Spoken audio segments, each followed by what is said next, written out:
हमने क्या पढ़ा था?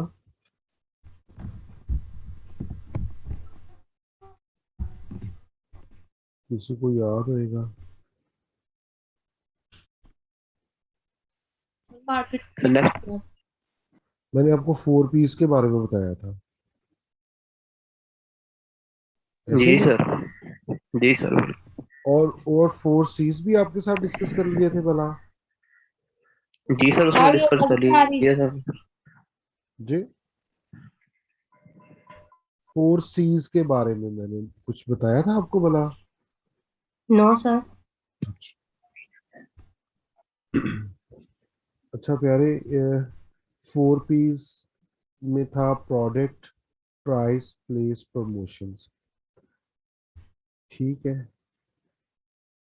ये तो था मार्केटर्स के लिए, प्रोड्यूसर्स के लिए, मैन्युफैक्चरर्स के लिए। अच्छा, अब जो मार्केटर्स हैं वो कहते हैं कि 4 सीज की भी एक आइटम है जो बहुत ज़रूरी है, और इसका मार्केट में बहुत बड़ा रोल होता है किसी भी बिजनेस को बूम पे लेके जाने के लिए। उसमें क्या कहते हैं? 4 सीज की टर्मिनोलॉजी मैं एग्जाम में आपसे पूछूंगा भी। फर्स्ट सी में क्या कहते हैं? Customer needs and wants. अच्छा, आपको नीड्स एंड वांट्स के बारे में बताया था। मार्केटर्स कहते हैं कि हमने मार्केट में प्रोडक्ट वैसी ही लेके जानी है जैसी कि कस्टमर की नीड एंड वांट होगी। प्रोडक्ट की स्पेसिफिकेशन, फीचर्स, क्वालिटीज इस तरह के होने चाहिए जो कस्टमर की नीड और वांट के अकॉर्डिंगली हो। इससे क्या होएगा, जब कस्टमर आपकी प्रोडक्ट को खरीदेगा तो वो उसके यूज़ करने के बाद उसे फील होएगा कि मुझे जो चीज़ चाहिए थी या जो मेरी ज़रूरत थी वो फुलफिल हो गई है। अगर ऐसा हो गया तो कस्टमर दोबारा भी आपकी प्रोडक्ट को परचेज करेगा। अगर आपकी प्रोडक्ट ने कस्टमर को सेटिस्फाई इन द सेंस कि उसकी नीड और वांट ना पूरी हुई, तो वो आपकी प्रोडक्ट को दोबारा नहीं परचेज करेगा, वो अपना डिसीजन स्विच कर देगा, कोई मार्केट में जाके कुछ और प्रोडक्ट खरीद लिया करेगा। ठीक है। अस्सलाम वालेकुम सर, काइंडली थोड़ा सा ऊंचा बोल रहे हैं। यार आवाज तो ठीक आनी चाहिए, अब तो मैंने वो चेंज भी करा है माइक। अब ठीक हुई है आवाज? जी, थोड़ी सी लाउड। यार तू ही हैंड फ्री नहीं लेना फिर। अच्छा।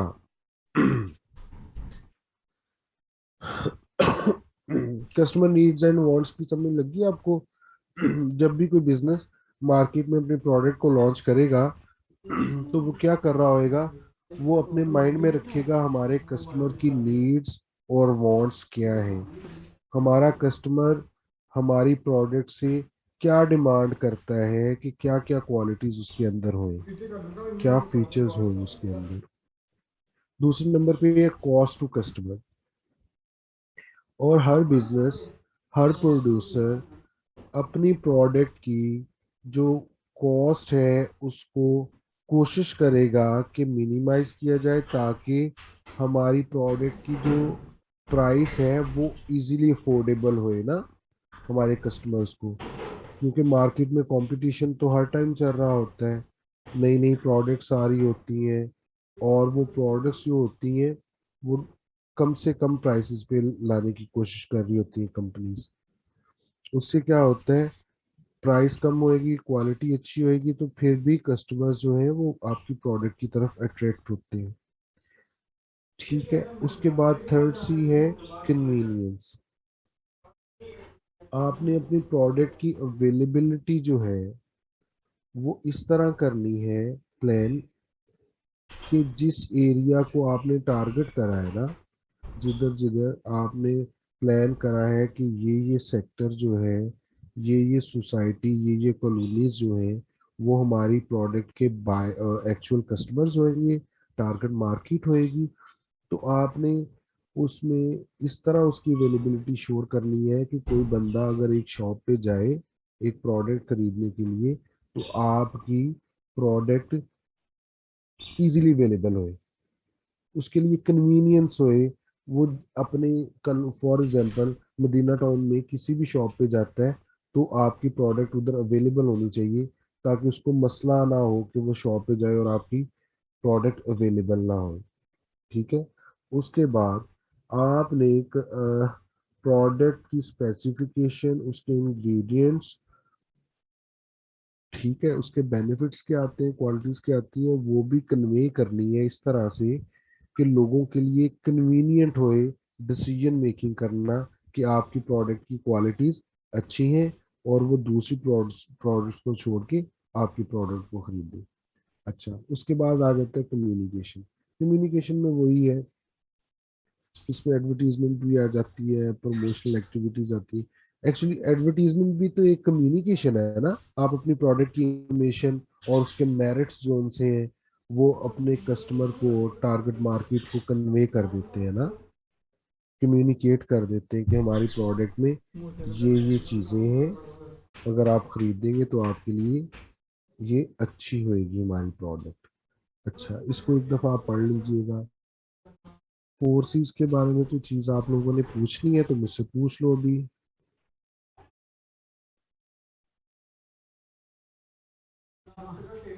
सर फर्स्ट और टू क्या बताया समझ नहीं आया। Customer needs and wants, marketing की डेफिनेशन में भी हमने पढ़ा था कि मार्केटर्स क्या करते हैं, सबसे पहले अपने कस्टमर की नीड और वांट और डिमांड को देखते हैं। सीज में वो कह रहा है कस्टमर नीड और वांट जो है ना, उसके अकॉर्डिंगली ही हमने सेगमेंटेशन करनी है, अपनी प्रोडक्ट बना के लेके जानी है मार्केट में। इससे क्या होएगा, जब कस्टमर आपकी प्रोडक्ट खरीद के घर जाएगा और उसे यूज करेगा, तो उसे फील होना चाहिए कि मेरी नीड और वांट जो थी ना, मेरी जो सेटिस्फेक्शन है वो पूरी होगी इस प्रोडक्ट से। और कॉस्ट टू कस्टमर, इसमें क्या है, अपनी प्रोडक्ट की प्राइसिंग जो है वो इसके अकॉर्डिंगली करनी है, एक तो अफोर्डेबल होए और उसकी क्वालिटी कंप्रोमाइज ना होए। क्योंकि कंपटीशन में रोज नई नई प्रोडक्ट्स आती है ना, आप शॉप पे जाते हो तो एक ही चीज से रिलेटेड बहुत सारे ब्रांड आके बैठे होते हैं ना। इसलिए आपकी प्राइस जो है वो अट्रैक्टिव होनी चाहिए, वो सारे मेजर्स लिए जाने चाहिए जिससे कस्टमर की अफोर्डेबिलिटी सफर ना हो। ठीक है। उसके बाद तक कन्वीनियंस और उसके बाद तक कम्युनिकेशन। इससे रिलेटेड कोई चीज पूछनी है? अच्छा, इससे अगला टॉपिक था जब कोई कंपनी, ब्रांड या प्रोडक्ट मार्केट में आती है, वो एक स्ट्रेटजी के जरिए आती है, एक प्लानिंग, एक पॉलिसी मेकिंग के जरिए आती है। उसमें क्या होता है, आपने कभी सॉट एनालिसिस का पढ़ा है? सॉट क्या होता है? No S sir. O W T. ये लिख लो। S for strength, O for opportunities, W for weakness, T for threats.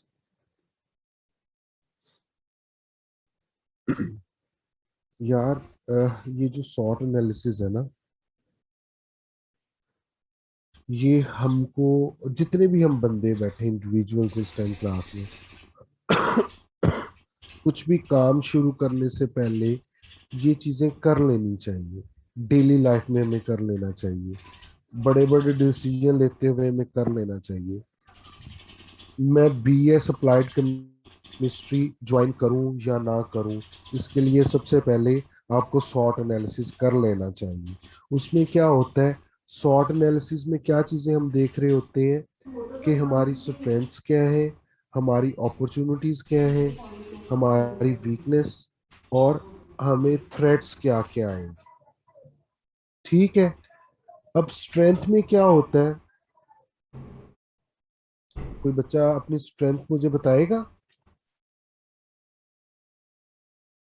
सब तो प्रोडक्ट की स्ट्रेंथ की बात कर रहे हैं। नहीं नहीं, आप अपनी इंडिविजुअली, आप में कुछ लगता है आपको कि आप दूसरों से ज्यादा बेटर हो किसी फील्ड में, कोई सर इसके अंदर क्वालिटी कोई डिफरेंट, खास है आपके? सर क्वालिटीज जो है वो डिफरेंट होती हैं सर हर ह्यूमन, हम्म। किसी में कोई ज्यादा होगी, इसमें कोई ज्यादा होगी। अच्छा, स्ट्रेंथ जो और वीकनेस है ना, ये इंटरनल फैक्टर्स होते हैं किसी भी इंसान के, किसी भी ऑर्गेनाइजेशन के, किसी भी कंपनी के या किसी भी ब्रांड के। और जो अपॉर्चुनिटीज और थ्रेट्स जो होते हैं वो एक्सटर्नल फैक्टर्स होते हैं। जो इंटरनल फैक्टर्स इंसान के अंदर चल रहे होते हैं या किसी कंपनी या ब्रांड के होते हैं, इंटरनल फैक्टर्स को ओवरकम करना ज्यादा इजी होता है as compare to external factors. इस इधर तक आपको पता चला? सर ये क्या बताया तो अभी आपने सर, इंटरनल फैक्टर? मैं कह रहा हूँ स्ट्रेंथ और वीकनेस जो होती है वो आपके इंटरनल फैक्टर्स होते हैं, चाहे आप एक कंपनी हो, एक ब्रांड हो या एक इंडिविजुअल हो। ठीक है। अपॉर्चुनिटीज और स्ट्रेंथ जो होती है, सॉरी, थ्रेट्स जो होते हैं वो एक्सटर्नल फैक्टर्स होते हैं। वो मैं आगे जाके अभी आपको बताता हूँ ये किस तरह होता है। अच्छा, अगर आपकी स्ट्रेंथ ज्यादा है और वीकनेस कम है तो आपका बिजनेस ज्यादा अच्छे से ग्रो करेगा। ठीक हो गया। दूसरे नंबर पे, अगर आपकी स्ट्रेंथ ज्यादा है और आपने अपनी वीकनेस को ओवरकम कर लिया है, अपनी वीकनेस का सलूशन ढूंढ लिया है, उसको इम्प्रूव कर लिया है, तो चांसेस है आपका बिजनेस फिर भी ज्यादा अच्छे से मार्केट में परफॉर्म करेगा और कंपटीशन से अच्छे से डील कर सकेगा। अच्छा, अपॉर्चुनिटीज और थ्रेट्स के बारे में भी आता हूँ। लेकिन स्ट्रेंथ होती क्या है? स्ट्रेंथ होती है कि जो कंपटीशन में लोग बैठे हैं उससे ज्यादा क्वालिटीज है आपके अंदर, और ये ऐसे करेक्टर्स हैं जिनकी बेस पे आप अपने आप को सुपीरियर फील करना शुरू कर देते हो। आपको फील होने लग जाता है कि हमारे में ये क्वालिटीज हैं और हमारे कंपटीशन में जो बंदे बैठे हैं या प्रोडक्ट्स बैठी हैं, ब्रांड्स बैठी हैं, उनमें ये क्वालिटीज नहीं है। आप अपने आप को ज्यादा कॉन्फिडेंट फील करने लग जाते हो। ऐसे ही कोई प्रोडक्ट और ब्रांड जो मार्केट में लॉन्च करी जाती है, मार्केटिंग मैनेजर्स जो है उसके स्ट्रेटजी जो डिजाइन उसकी कर रहे हैं, उनको पता होता है कि हमारी प्रोडक्ट की स्ट्रेंथ ये है। अब कोई मुझे बता सकेगा कि स्ट्रिंग की स्ट्रेंथ क्या है? स्ट्रिंग तो नॉर्मली हर बंदे पी लेता है ना अपनी लाइफ में।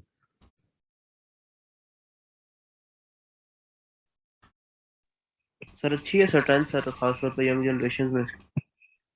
हाँ जी। सर ये स्ट्रेंथ तो है नहीं है तो वो अच्छी नहीं है हेल्थ के लिए। तो वो बिकती क्यों है, इतना बिजनेस कैसे करती है? सर उसका टेस्ट दूसरों से अलग है ना, उसके लोग कंपटीशन में अभी तक।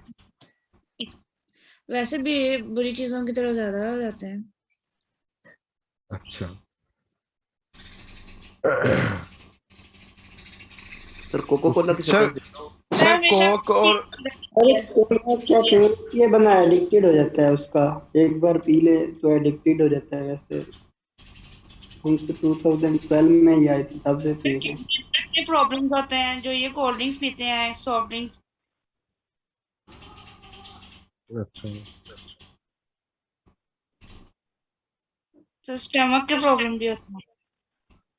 ठीक है। सर ये बात है ना कि कोका कोला का पेप्सी के साथ हो गया, तो स्प्राइट का हमें सेवन अप के साथ, और तू तो चुप कर जावे। वो क्या हो गया? ये क्या बदतमीजी है, तुम्हें बात करने की तमीज नहीं है ना। अनस, अपना यार बेटा माइक ऑन करी यार जरा। Yes sir. यार अनस ऐसे नहीं बिहेव करते प्यारे।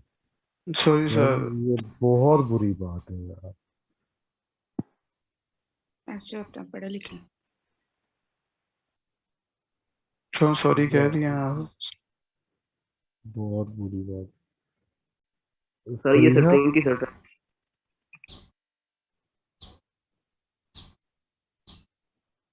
फ्रीहा के साथ आपने इस तरह किया है ना, बोला था। जी सर। चल फ्रीहा, बच्चे को माफ कर दो यार। ये जब फिजिकल क्लास होएगी तो मैं उसको अच्छे से मिलूंगा। अच्छा, चलो। कोक की स्ट्रेंथ क्या है, कोका कोला की? तो बहुत स्ट्रेंथ है कोको, खासतौर पे इंटरनेशनली। सर टॉक्सिक की इन्फ्लुएंस ज्यादा है कोक की। ठीक है, तुम्हारा आर्गुमेंट भी आ सर गया। अगर स्टिंग के साथ कंपैरिजन करें ना, क्योंकि कोक का है पेप्सी के साथ, सेवन अप का स्प्राइट के साथ, अभी स्टिंग का इसके साथ कंपैरिजन आया नहीं है, इस वजह से उसकी स्ट्रेंथ थोड़ी सी डिफरेंट है, थोड़ी सी ज्यादा है मार्केट के अंदर। ठीक है। सर बेवरेज इंडस्ट्रीज में 40% इसकी है स्ट्रेंथ, अभी मैंने गूगल किया है। गुड हो गया। अच्छा, ये जो सफायर है और खार्डी है, सफायर की बच्चों क्या स्ट्रेंथ है? सर ये एक पॉपुलर ब्रांड है, क्लोथिंग ब्रांड। हम्म। खाटे भी ब्रांड है सर ये इसी तरह के। इनका आगे फाइन कपड़े पे डिपेंड आ जाता है, फिर डिजाइनिंग पे आ जाता है इनका, और बाकी नाम फिर चलता है। ठीक है, सही हो गया। तो जैसे एमटीजी अब लॉन्च हुआ है, 2-4 दिन ही हो गए हैं, तो इसी तरह उसका नाम ही बिकेगा ना, उसके बाद वो कपड़े की क्वालिटी लेके आएंगे। जैसे जे डॉट आया था, तो इसी तरह अब ये जो एमटीजी आया है, तो इसी तरह उसका भी चल जाएगा। सही। अच्छा, मुझे आपकी नज़र में कोई ब्रांड, कोई प्रोडक्ट जिसकी आपको वीकनेसेस नजर आती हुई, वो आप मेरे साथ शेयर करोगे? सर ईडर रोब की मैंने शर्ट्स ली थी, तो वो तकरीबन थोड़े दिनों बाद खराब हो गई हैं। एक तो सुराख होने लग गए उसके अंदर से, और रंग भी खत्म हो गया उसका। और लिवाइस की भी एक तेल शर्ट मैंने थी, लेकिन देखा ना यार। वो मैंने सर उनकी कंप्लेन की थी लाहौर में, तो कहता है हमें पहले इशू कभी नहीं आया, ये आपकी आया है। यार वो हमेशा ऐसे ही कहते हैं कि ये फर्स्ट टाइम एक्सपीरियंस हुआ है, पहले तो किसी कस्टमर ने कंप्लेन नहीं ऐसी करी। सर देखा जाए तो तकरीबन सारों में इश्यूज आ जाते हैं, चैनमन में भी आ जाते हैं। जीन्स वगैरह आप लें तो रंग पिट जाता है। हम्म। सर सर डार्क कलर बोर्गेन में कुछ कोई फॉल्ट्स आ गए हैं। ब्रांड को लेना उसका ऐसे ही होता है। अच्छा, और कोई ब्रांड प्रोडक्ट आपको नजर आती है जिसमें आपको लगा हो कि सर ये इसमें इसकी हाई ये एंड के वीकनेस है? लैपटॉप्स है ना जो हमें अभी मिले हैं, जो पीएम वाले हैं, इंतहाई फजूल किस्म के। हम्म। सर एक्सेल के शूज नहीं लेने चाहिए। सर दराज से भी 2 नंबर चीजें आती हैं। हाँ, दराज, बिल्कुल ऐसी। दराज की वीकनेस पता क्या है? जी दराज सर। की वीकनेस ये है कि वो एक प्लेटफॉर्म आपको प्रोवाइड करते हैं, मुख्तलिफ किस्म के सेलर उस पे जाते हैं, अपनी अपनी प्रोडक्ट की एडवर्टीजमेंट लगाते हैं। हम दराज को जब विजिट करते हैं, डिफरेंट डिफरेंट सेलर की प्रोडक्ट्स हमें नज़र आ रही होती हैं। हम उसको क्लिक करते हैं, ऐड टू कार्ट करके ऑर्डर प्लेस कर देते हैं। अब दराज क्या कर रहा है?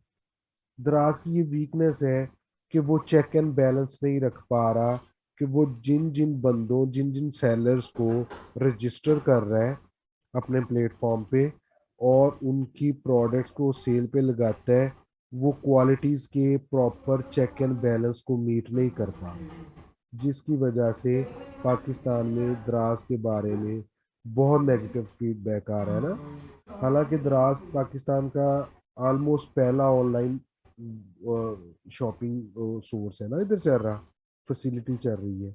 अगर ये इस चीज़ पे काबू कर लें तो जैसे अली बाबा, अली एक्सप्रेस का नाम है ना, with the passage of time दराज का भी पाकिस्तान में इतना ही बिजनेस होएगा और इतना ही बड़ा ये ब्रांड बन के उभरेगा। ठीक है ना? सर अमेजोन का और इनमें फर्क ही यही है ना कि वो सेलर अकाउंट पे सख्ती करता है कि कोई कंप्लेन आए तो चेक करता है, अगर तो वाकई उनकी रियल कंप्लेन हो उसी वक्त उनका सेलर अकाउंट बंद कर देते हैं वो, लेकिन हाँ इधर बिल्कुल कुछ भी ऐसा। नहीं होता। अमेजोन, ईबे, इस पे क्या हो रहा होता है, इसमें आपका जो फीडबैक है ना, उसी पे आपकी अकाउंट की क्रेडिबिलिटी डिपेंड कर रही होती है। और फिर जैसे जैसे आपकी रेटिंग बढ़ रही होती है, आप उनकी प्रायोरिटी लिस्ट में आ रहे होते हैं, क्योंकि आप ज़्यादा बिजनेस उनको जनरेट करके दे रहे हो ना। तो फिर कोई भी बंदा हैंड्स फ्री को सर्च करेगा तो आप उनके फर्स्ट पेज पे डिस्प्ले होना शुरू हो जाती है। एक तो पेड फॉर्म में उधर आप जा रहे होते हो कि परचेज कर लेते हो आप ये फैसिलिटी कि कोई हैंड्स फ्री सर्च करे तो फर्स्ट पेज पे मेरी हैंड्स फ्री की एडवर्टीजमेंट आए। ठीक है, एक इस तरह वो कर रहे होते हैं, एक इस तरह कर रहे होते हैं। अगर सीआर की रेटिंग पॉजिटिव है ज़्यादा, तो सीआर को वो थोड़ा बेनिफिट देते हैं कि आप जो ट्रस्टवर्दी हो, तो आपकी प्रोडक्ट फर्स्ट पेज पे डिस्प्ले होगी। क्योंकि आपको पता है कि अब हमारे पास, हम ज़्यादा ऑनलाइन शॉपिंग करने वाले बन गए हैं ना। हमारे पास टाइम नहीं है पहले 1 घंटा लगा के मार्केट में जाए, फिर 2 घंटे लगा के उधर से चूज़ करें, फिर घंटा लगा के घर को वापस आए। 4 घंटे में हम शॉपिंग नहीं करना पसंद करते अब। ज़्यादातर लोग ऑनलाइन 5 मिनट में चीज़ को सर्च करते हैं और ऑर्डर प्लेस कर देते हैं। अगर आपकी एडवर्टीजमेंट, आपकी ब्रांड, प्रोडक्ट फर्स्ट पेज पे डिस्प्ले होना शुरू हो जाएगी, तो ज़्यादा लोग आपके प्रोडक्ट को देख लेते हैं और चांसेस होते हैं कि ज़्यादा सेल होगी। क्योंकि किसी के पास ये नहीं कि वो अगले 10 पेजेस को ब्राउज करे और फिर उसमें से चूज करे। ठीक है। जी सर। अच्छा, अपॉर्चुनिटीज क्या होती हैं? अपॉर्चुनिटीज वो सारी चीजें जो आपका कंपटीशन जो है ना, वो नहीं कर रहा, और आपके मैनेजर्स, आपके इंटेलेक्चुअल्स, आपके कंपनी के सियाने पाई कहते हैं, भाई आपके कंपटीशन में बैठा खाड़ी जो है ना, वो ये काम नहीं कर रहा। तो सफ़ायर को इस चीज़ का फ़ायदा उठाना चाहिए, और सफ़ायर अपनी स्ट्रेटजी को इस तरह डिज़ाइन करे, जो खाड़ी नहीं कर रहा एक्टिविटीज़, वो सफ़ायर करना शुरू कर दे। उससे क्या होएगा, खाड़ी का नाराज जो कस्टमर है वो सफ़ायर की तरफ अट्रैक्ट हो जाएगा। अपॉर्चुनिटीज को कोई भी कंपनी, ब्रांड अपनी स्ट्रेंथ बना सकती होती है। लगी समझ इस बात की? Yes sir. जो अपॉर्चुनिटी है उसको कोई भी कंपनी अपनी स्ट्रेंथ बना सकती होती है, अपने आप को थोड़ा सा इम्प्रूव करके। सही हो गया। अच्छा, थ्रेट्स जो है, थ्रेट्स में क्या होता है, बहुत सारी चीज़ें इन्वॉल्व हो रही होती हैं इसमें। ये बहुत कॉम्प्लिकेटेड टर्म है इसमें ना, मार्केटिंग की स्ट्रेटजी में, प्लानिंग में, प्रोडक्ट लॉन्चिंग के रिगार्डिंग में मैं आपको बता रहा हूँ। एक तो आपका कंपटीशन जो है वो अल्टीमेटली आपके लिए अपॉर्चुनिटी भी हो सकता है और आपके लिए मेन थ्रेट भी हो सकता है। क्योंकि आज आपने एक प्रोडक्ट लॉन्च करी है, उसकी आपने स्ट्रेटजी, उसकी पॉलिसी आपने डिज़ाइन करी कि किस किस तरह हम प्रिंट मीडिया के ज़रिए कम्युनिकेट करेंगे, सोशल मीडिया पे करेंगे, टीवी एड्स चलाएंगे। ठीक है, अपना मैसेज प्रोडक्ट का, ब्रांड का लोगों को दे देंगे। सही हो गया। आप सुबह उठते हो तो आपके कंपटीशन में जो कंपनी काम कर रही है, हो सकता है वो डोर टू डोर जाना शुरू हो जाए, डायरेक्ट इंटरेक्शन करना शुरू कर दे अपने कस्टमर्स के साथ। ठीक है, तो वो आपकी मार्केट में से शेयर जो है, आपका जो बिजनेस का है, वो गेन कर ले। ठीक। ये थ्रेट्स जो है, ये रोज आपको डिफरेंट डिफरेंट फेस करना पड़ते हैं। और सक्सेसफुल ब्रांड्स, प्रोडक्ट्स जो है, कंपनीज जो है, वो रोज अपनी पॉलिसी को इस तरह अपडेट करते रहते हैं, स्ट्रेटजी को, कि वो रोज के रोज जो थ्रेट्स आएंगे ना मार्केट में, उनको अच्छे से डील कर सकें। अब देखो, आज हालात बिल्कुल ठीक है, सुबह खान साहब लॉकडाउन कर देते हैं, बिजनेस सारा ठप पड़ गया। ठीक है, अब ये इस तरह का थ्रेट है कि इसका सलूशन भी कोई नहीं है। थ्रेट से हमेशा कारोबार जो है वो सफर करते हैं, बिजनेस जो है वो सफर कर रहे होते हैं। इसमें पॉलिटिकल अफेयर्स भी होते हैं, सोशो इकोनॉमिकल अफेयर्स भी होते हैं। कुछ जिस रीजन में आपकी प्रोडक्ट है उसके हालात ही ऐसे हो जाए कि उस कंट्री में स्टेबिलिटी ना रहे ना, तो फिर तो आपकी प्रोडक्ट्स नहीं बिकेंगी, आपका बिजनेस डाउनफॉल की तरफ जाना शुरू हो जाएगा। ये है एक्सटर्नल फैक्टर्स, इनको ओवरकम करना मुश्किल होता है। ठीक है, अब आप बच्चों, आपकी असाइनमेंट ये है कि आपने कोई सी भी मार्केट में कंपनी उठानी है, कोई सी भी ब्रांड उठानी है, प्रोडक्ट उठानी है, उसे गूगल में ले जाना है, उसका आपने सॉर्ट एनालिसिस लेके आना है मेरे पास। ठीक है, और कोई अच्छा, बोलो तो। परचेज में क्या क्या चीजें देखे, उनका कम्युनिटी में क्या लेवल है या उसकी। जब प्यारे, जब आप सॉर्ट एनालिसिस सर्च करोगे ना, of sort analysis of Coca Cola, आपको बहुत सारी चीजें नजर आ जाएंगी। ठीक है, जी इस सर। तरह आपकी जो फेवरेट ब्रांड है, कंपनी है, उसको आपने सर्च करना है और उसका सॉर्ट एनालिसिस देखना है। ठीक है, फिर मैं जो आपको प्रोजेक्ट दूंगा ना, प्रोडक्ट डेवलपमेंट का, उसमें फिर आपसे उस ब्रांड का, उस प्रोडक्ट का सॉर्ट एनालिसिस भी लिखवाऊंगा फाइनल प्रोजेक्ट में। इसलिए इसको अच्छे से प्लीज कर लीजिएगा। जी सर। समझ लगी सबको कौन सी असाइनमेंट अब?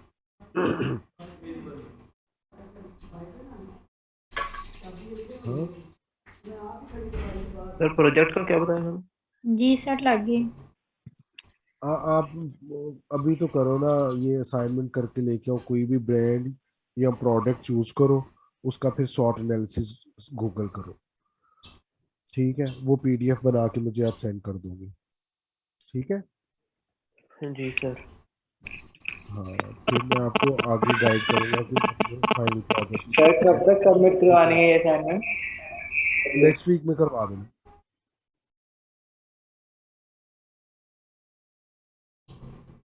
Next week. Okay sir, thank you. ये अटेंडेंस चैट बॉक्स में लगानी है हमने?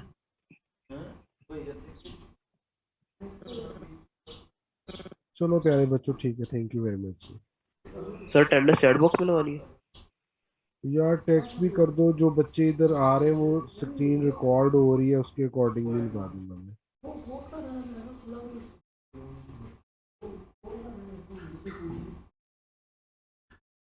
ठीक है, अल्लाह दे वाले, बाय बाय टाटा।